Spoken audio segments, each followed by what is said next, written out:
I am extremely excited to announce that we have Matt Thorne with us, and he is giving his presentation on the opposite of Nato is what now?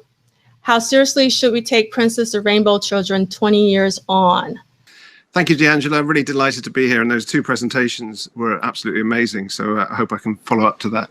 Basically, I want to look at some of the context to the Rainbow Children, and it's always been a very fascinating album to me, but I think maybe there's more to it. And some of the first time round when I wrote about it, I didn't think I'd got quite the depth of it that I did when I came back to have a look at it again. So I want to start with where Prince was immediately before the Rainbow Children. The thing is that obviously within Prince world, we see a very different story to the one that everyone else does. So at the time, Prince was reconnecting with the fans. He had the MPG Music Club. And, you know, there was a lot of context around the Rainbow Children. But to the larger world, to a CD shop back when they had such things, and trying to buy the latest Prince single immediately before, a little bit before the Rainbow Children came out. And the only thing I could find was this single called You Make My Sunshine with Angie Stone that looked amazing. But inside, there was this advert for a CD by the Track Squad. And I went to dig this out because I assumed it would be Prince connected. It had no connection at all. It was a rap group that the record label was trying to promote off the back of Prince's era. So I felt that this was when Prince really felt that things were out of control for him. And he was writing songs for, on the High album, things like My Medallion, where he was writing about a woman stealing his medallion and running away. And it seemed like he was in a very strange place at this time. So when the Rainbow did come out, it was a real surprise, but a delightful one. And I loved it immediately, but I've always puzzled over the mysteries. We all know that when we get into Prince, that he takes us to places that we may not be to go. One of the places that he was taking us with this record, alongside the things that other people have talked about already, was this sort of new age concept of the Akashic records. Now, I had no idea about this at the time. And it's only later when I looked at a book, Edgar Cayce on the Akashic records, that came out around the time that just immediately before Prince was writing the Rainbow Children, that I saw these connections. So we talked a bit earlier about what Prince was reading at the time. Obviously, he was reading the New World Translation of the Bible, and you see that line in the Rainbow Children. He was also beginning to, although he hadn't yet fully committed to the Jehovah's Witness faith, he was reading issues of the Watchtower, but he was also reading this new age stuff about the Akashic records and historical accounts of the early 1600s, and as always, the internet and magazines. But there's one particular book that I want to focus on, and also this phrase that keeps cropping up in the Rainbow Children quite naturally. It struck me as quite an odd phrase. It didn't seem to be a sort of very princely phrase. It didn't fit with his language before. So this sort of snagged in my imagination. I think there are lots of lines in the Rainbow Children that do snag your imagination, and you find yourself wandering along thinking, what's the resistor? What's the about? But this was one that just kept striking me. What does he mean quite naturally? So I looked at this book Kevin J. Tedeschi wrote, and there's lots of words in it and phrases in it which seem to go directly into the Rainbow Children. So that phrase, quite naturally, we find that in the book, and then ensued, which is similar to the Rainbow Children lyric, quite naturally, chaos ensued.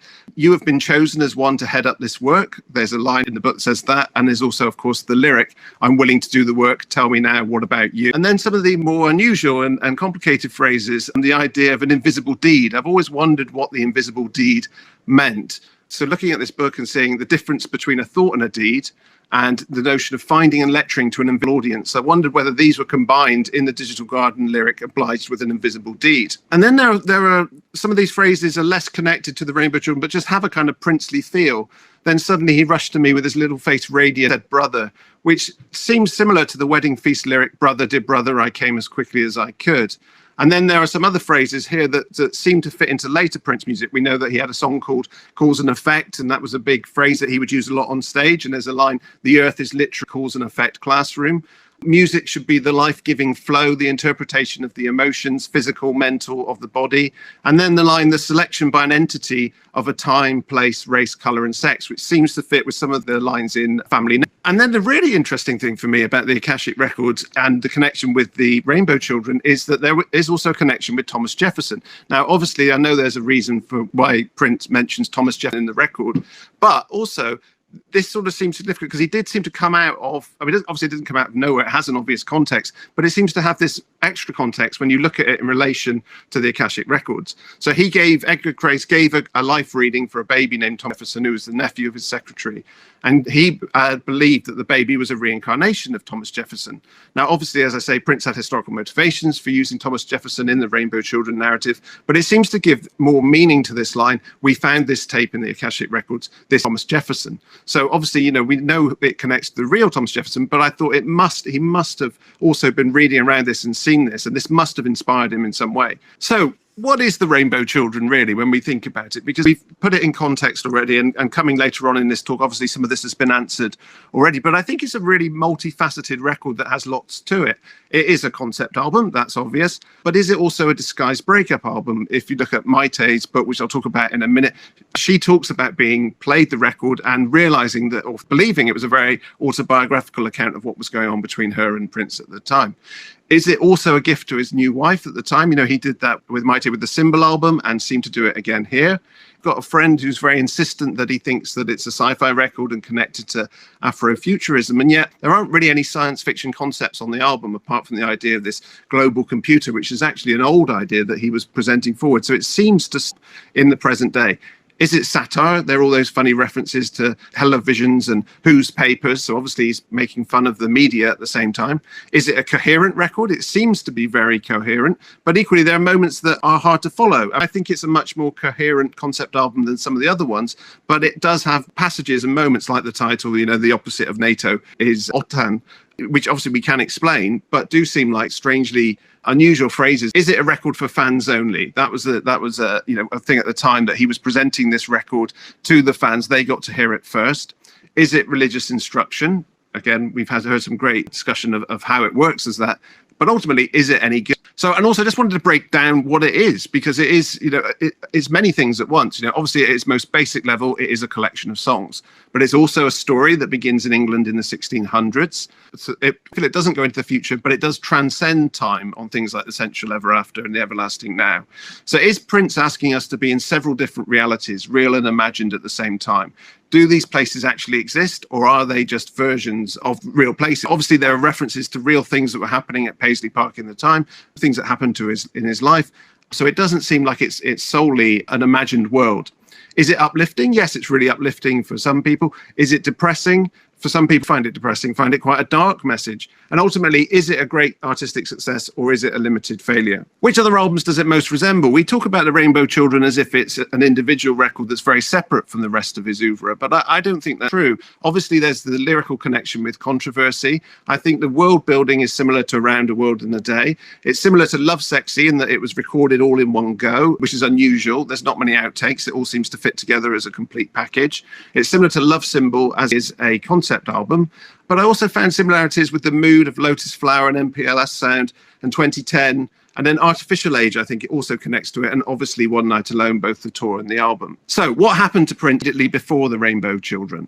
His divorce. Maite says in her book, musically it's Prince and therefore extraordinary, but the storyline is a thinly veiled parable about Jehovah's Witnesses. And in that scenario, there's a beautiful unbeliever who gets banished to a foreign land. Now, I'm not entirely sure that's a completely accurate reading of the record, but she undoubtedly does appear to be the banished one in the album. Also, he was in a new relationship as well, so that impacted what he was writing. And that was something that he drew from this notion of the Akashic records, was the idea that if you walked off your path and found the wrong partner, somehow you would be pulled back onto your path and find the right person. So that appealed to him, I think. The death of his father had died recently, so that was obviously having a big impact on him, and Erica touched a little bit on that already. Next slide, please. The abandoning of the album High and the failure of You Make My Sunshine, that single that I mentioned before, that wasn't a success. It didn't chart very well. And he threw away an entire album that was very different. And also, I think the age he was at that time was significant as well. The commercial breakthrough of the neo-soul movement. Obviously, this is a controversial element. Some people believe that neo-soul was a massive influence on Prince. And he does make mention on the record of the rapper Common and also Macy Gray. Live, he would talk about Erykah Badu. So there were references to not his contemporaries, but this new generation coming up. His legal contracts were coming to an end, so he could use the name Prince again, and that was obviously a significant moment for him.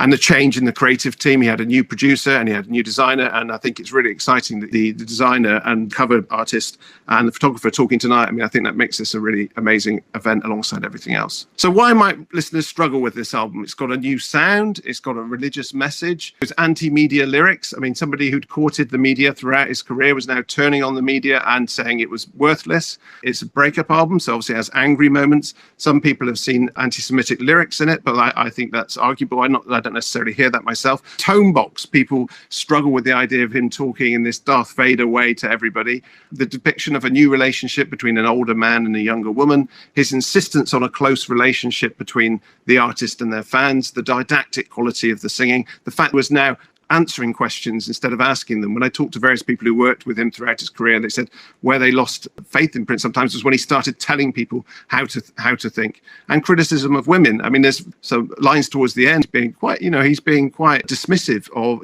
he's sort of talking about women's appearances and being quite critical on this record.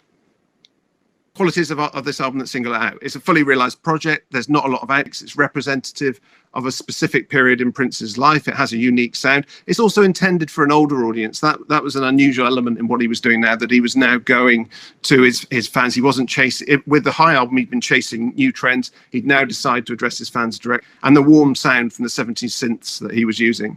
What was Prince listening to apart from neo-soul? Obviously, this was the time when he started using the phrase real music by real musicians, and these were the musicians that he was talking about. So all the people that Prince was listening to, and they all had an impact on the album. But if you look at it, you can see that apart from the neo-soul, he was looking backwards. He was looking backwards, particularly at the 60s and 70s. But how seriously should we take the message of this record? Prince had that duality where sometimes some of the things he says seem quite frightening, particularly some of the more exaggerated religious messages. Some of the songs he'd written immediately before this, like one song where he denounced the whole of Hollywood and Silicon, similar way, they were quite critical. So it was quite interesting to see him taking on a more kind of preacher-like tone, but also criticizing the media that previously he'd had quite a good connection with. Is there a hypocrisy in questioning whose papers, television and skagazines, or is Prince just funny? I mean, we must always be aware that although this is a very serious album, when he came to do it live, he was making jokes and laughing and playing around. So there's a very playful sense to it. How do you resolve that desire to do the work, which we take as Christian work, alongside the musical work, along celebrity culture? Can the two combine? Real music by real musicians, as I said, defines a real musician as reactionary. And what does Prince expect from his listeners, and is it a fair deal? What do we want from Prince? We want great singles, intriguing albums, a sense of mystery, acceptance of difference, concert tours, but also secret shows, accessible music, discussion of love and sexuality, a metaphysical dimension to his work. And what does Prince expect from us in return? He wants complete loyalty. He wants an uncritical perspective. He wants us to focus on his lyrics and understand what he's saying. Ultimately, he wants us to love one another, which is, the best message he has in his work, I think. He's open to new ideas and styles and sounds. He has youthful attitudes and a suspicion of language and convention. If this is a story, we said it's a concept album, but it also has a narrative. Who is it about? And you can see there the list of characters in this song. There's an enormous amount of people in there. We really sort of don't necessarily realize that he's created this whole world for us in here, and obviously all of those people have real life connections and often are even sometimes real names. But it's interesting, I think, to see just how big a cast of characters there are on this record, which is unusual. It's not always the case that Prince, he does it sometimes, but there are quite a lot of albums that don't have this huge cast of characters. Also, I wanted to look a bit about how the album works. There's a narrator, which is Prince, but he's also playing a character of the wise one. There are these backing vocals who are a chorus.